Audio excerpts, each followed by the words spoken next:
The road was dark and empty, the headlights from Nate's car casting an eerie glow over the narrow lane as they cut through the mist. Nate drove, his hand on the wheel, sneaking hopeful glances over at his girlfriend, Lily, who sat with her arms crossed, glaring out the window. She was still fuming from his little joke earlier about the car running out of gas. "Lily, I swear it was just a joke. I thought you'd laugh," Nate said, trying to flash her a charming smile. "Well, it wasn't funny," she replied sharply, barely looking at him. He sighed, gripping the wheel a bit tighter. "Look, I'm sorry. Let's just get you home, all right?" She nodded, her gaze fixed out the window as he turned the key in the ignition. The car sputtered, the engine struggling to turn over before it finally stalled. Nate's eyes widened as he looked down at the fuel gauge, watching as the needle dipped below empty. "You've got to be kidding me," he muttered, swallowing hard. Lily shot him a look, her irritation turning to exasperation. "Nate, tell me this is another joke." He shook his head, a nervous chuckle escaping. "I really thought we had enough gas." Her eyes narrowed. "You didn't check before we left?" Nate rubbed the back of his neck, trying to think of a plan. Okay. Look, there's a gas station we passed a couple of miles back. I'll go grab some gas and be back before you know it." Her frown deepened, and she looked out at the isolated stretch of road. "And you're just gonna leave me here?" He nodded, trying to keep his tone light. "It'll be fine, Lil. Just lock the doors and keep the windows up. I'll be back in no time." She sighed but nodded reluctantly. "Fine, just hurry." He stepped out, gave her a quick wave, and started down the road. She watched him disappear into the night, and after a minute, she clicked the locks and leaned back in her seat, folding her arms as she waited. Her phone was dead, and without it, she felt more alone in the car than ever. Minutes passed slowly, her eyes flitting to the dashboard clock as each one ticked by.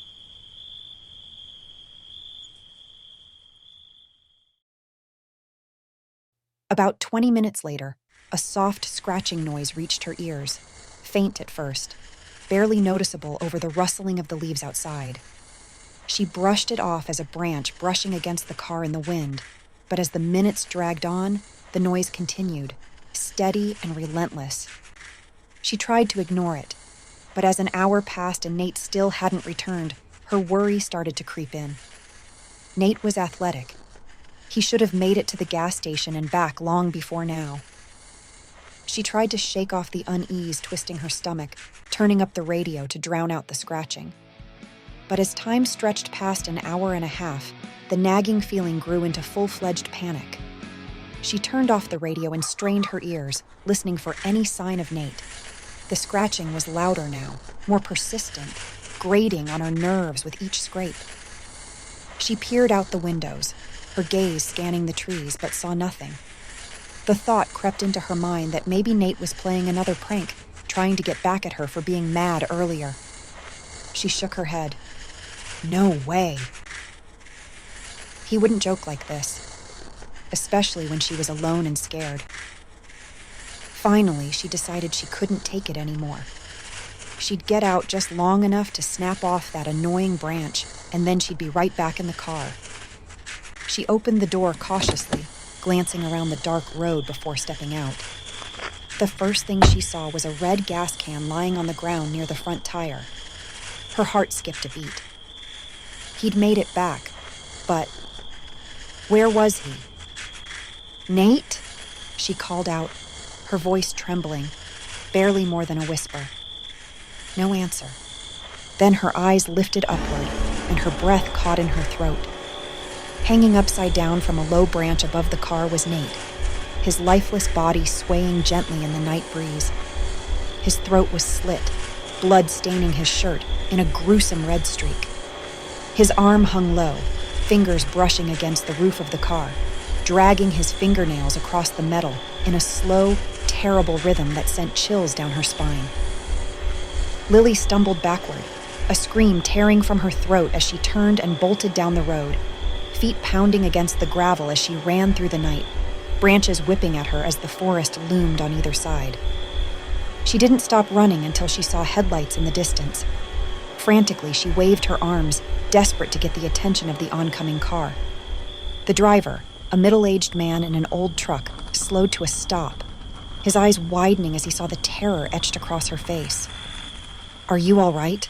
he asked, rolling down his window as she gasped for breath, struggling to find her words. "It's my boyfriend. He's back there." Something happened. She managed, her voice trembling. "Please, call the police." The man's face turned serious and he nodded, reaching for his phone. He dialed the police, describing their location and what she'd told him, his voice calm and reassuring as he relayed the urgency of the situation. "Stay here," he said, glancing over at her. "They'll be here soon. I'll wait with you." Lily nodded, though her eyes remained fixed on the dark road stretching behind them, terrified that something, or someone, might emerge from the shadows.